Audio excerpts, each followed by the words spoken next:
সূরা ফাতিহার এত দাম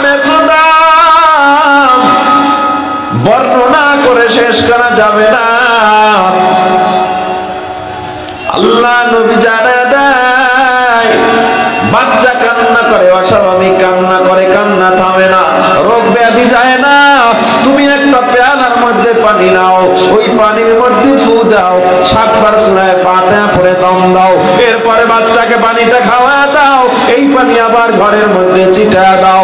আমার আল্লাহ তাআলার ওই রহমতি সূরা ফাতিহার বরকতে ঘরে জিন থাকবে না, বাচ্চাও কান্না করবে না।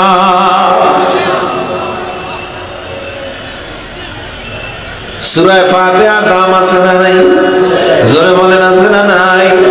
ও আমার যুবক, আল্লাহ নবী জানা দেয়, বুখারী শরীফের 5007 নম্বর হাদিস, আমাদের নুসখা অনুযায়ী 5007 নম্বর হাদিস।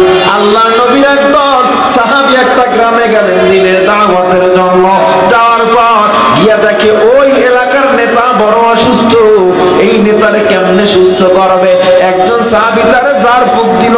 জার ফুক দেওয়ার পর ওই সাহাবীর জার ফুকের সাথে সাথে ওই এলাকার নেতা সুস্থ হয়ে গেল।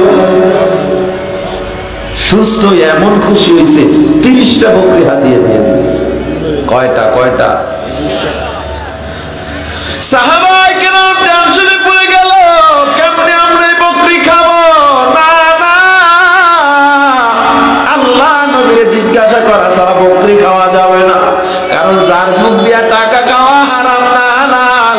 নবীর চেয়ে বেশি আমরা ভালো কেউ জানি না। সাহাবায়ে কেরাম 30টা বকরি নিয়ে চলে গেল। নবী দরবারে গিয়া ডাক দিয়া কয়, ও পয়গম্বর, আজকে অমুক গোত্রের কাছে গেলাম, সেখানে গিয়া দেখি ওই গোত্র গ্রামের নেতা অসুস্থ, জার ফুক করলাম, সুস্থ হয়ে গেল, 30টা বকরি হাদিয়া দিল, খাবো কি খাবো না? আল্লাহ নবী বলে, ফু দিল কে আগে, তারে আমার সামনে আন।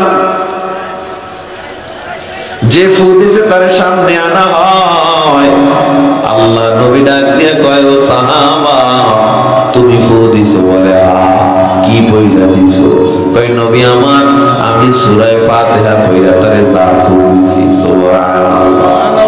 আমার আল্লাহ নবী জানে দেয়, ও সাহাবা, শুধু তোমরা একা বকরি খাইও না, আমি নবীরে লইয়া খাইও, খাইয়ে শেষ করে দিও না, আমারেও দিও। এর দ্বারা প্রমাণ হয় জার ফুক দিয়া হাদিয়া নেওয়া জায়েজ আছে, দেওয়া জায়েজ আছে। বেশি বেশি হুজুরকে হাদিয়া দিবেন, পারবেন তো? পারবেন? 100 টাকার কথা কইছি, আস্তে আস্তে কথা বল।